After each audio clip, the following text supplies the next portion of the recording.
For example अगर आप 2010 में रिटायर हुए तो 2010 से 2025 तक का जितना भी साल है उसमें आपका जितना भी पैसा बनता है वो पैसा मिलेगा। और एक चीज आपको बता दूं, वो पैसा आपको इंटरेस्ट के साथ मिलेगा। इसे इंप्लीमेंट करा जाएगा, कौन कौन एलिजिबल है। यूपीएस में मेनली 3 कैटेगरीज बनाई गई हैं कि मान लो कोई 2010 में रिटायर हुआ है तो 2010 से लेके 2025 के बीच में जो टाइम पीरियड है उसकी पेंशन का क्या, उसे वो पैसा मिलेगा या नहीं मिलेगा।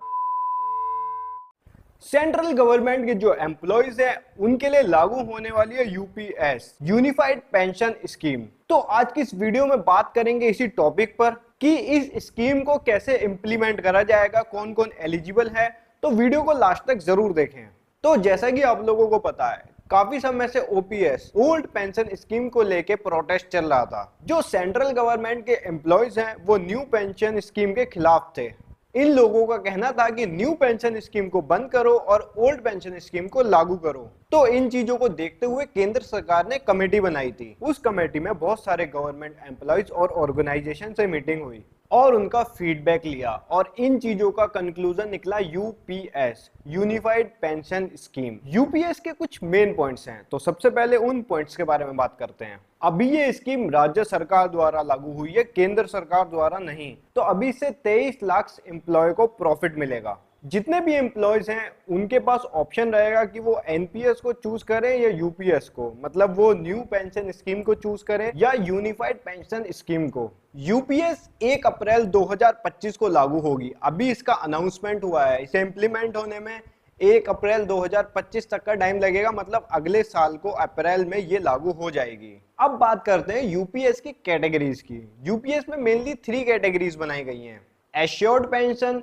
Assured family pension, assured minimum pension. सबसे पहले बात करते हैं एश्योर्ड पेंशन की। इसमें यह बोला गया है कि अगर कोई एम्प्लॉय 25 साल तक as a central government employ work कर चुका है तो उसके रिटायरमेंट के टाइम में उसकी जो पास्ट 12 मंथ्स की सैलरी होगी उसका 50% करके उसे पेंशन के रूप में दिया जाएगा। और इसी में ये बात भी कही गई है कि अगर किसी एम्प्लॉय ने 10 साल तक भी वर्क करा है तो उसे भी सेम बेनिफिट मिलेगा। ओवरऑल बात यह है कि अगर किसी एम्प्लॉय ने 10 साल से लेकर 25 साल तक वर्क किया है तो उसे अपनी सैलरी का 50% पेंशन के रूप में दिया जाएगा। अब बात करते हैं सेकंड कैटेगरी की, एश्योर्ड फैमिली पेंशन। इसमें यह है कि मान लो किसी एम्प्लॉय की सर्विस के बीच में डेथ हो जाती है तो उसकी पेंशन उसके फैमिली मेंबर्स को दी जाएगी, मतलब उसकी पेंशन का फायदा उसके घर वालों को मिलेगा। थोड़ा इसमें बात कर लेते हैं कि कैसे क्या मिलेगा। मान लो किसी पर्सन की डेथ हो जाती है तो उस टाइम पे उसकी जितनी भी सैलरी रहेगी उसका 60% उसकी फैमिली को मिलेगा। मान लो कोई पर्सन वर्क कर रहा है, उसकी उस टाइम 30,000 सैलरी है और उसकी किसी कारणवश डेथ हो गई तो उसकी फैमिली को 30,000 का 60% करके पेंशन के रूप में दिया जाएगा।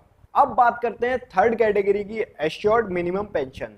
मान लो किसी पर्सन ने 10 साल तक वर्क किया तो उसकी जो सैलरी होगी उसका 50% करके उसे पेंशन मिलनी थी। ये फर्स्ट कैटेगरी में बताया गया था। तो इस वाली कैटेगरी में ये बताया गया है कि उसकी मिनिमम पेंशन 10,000 रुपये तो होगी। फॉर एग्जाम्पल मान लो किसी पर्सन की सैलरी 15,000 है और वो रिटायर हो गया, रिटायरमेंट के टाइम उसकी सैलरी 15,000 है तो उसका 50% जब हम करेंगे तो वो 10,000 से कम होगा। बट जिसकी भी सैलरी का 50% 10,000 से कम होगा उसे मिनिमम 10,000 सैलरी तो मिलेगी। तो ओवरऑल आपकी सैलरी कितनी भी कम हो उसका 50% अगर 10,000 से कम जा रहा है तो आप टेंशन मत लो, मिनिमम आपको 10,000 पेंशन तो मिलेगी ही मिलेगी। अब इन कैटेगरी के अलावा और जो जरूरी बातें हैं उनको जान लेते हैं। आगे इन्होंने महंगाई भत्ते से रिलेटेड बात करी है। इन्होंने बोला है कि ये जो 3 कैटेगरीज हैं जो मैंने अभी आपको बताई हैं, इन तीनों कैटेगरीज में आपको महंगाई भत्ता मिलेगा। अब बात कर लेते हैं कुछ लोगों की कंफ्यूजन की। तो लोगों को ये कंफ्यूजन है या लोगों का ये सवाल है कि यूपीएस 2025 में लागू हो रहा है और 2025 से पहले जो लोग रिटायर हो चुके हैं क्या उन्हें यूपीएस का बेनिफिट मिलेगा या नहीं मिलेगा, क्या उन्हें पेंशन मिलेगी या नहीं मिलेगी। तो इसका जवाब है हाँ, उन लोगों को पेंशन मिलेगी। इसमें बताया गया है कि 2004 से 2025 के बीच में जो भी लोग रिटायर हुए हैं उन्हें यूपीएस का पूरा बेनिफिट मिलेगा। और अब कुछ लोगों का ये सवाल है कि मान लो कोई 2010 में रिटायर हुआ है तो 2010 से लेके 2025 के बीच में जो टाइम पीरियड है उसकी पेंशन का क्या, उसे वो पैसा मिलेगा या नहीं मिलेगा। तो मैं आपको बता दूं उन्हें ये पैसा मिलेगा।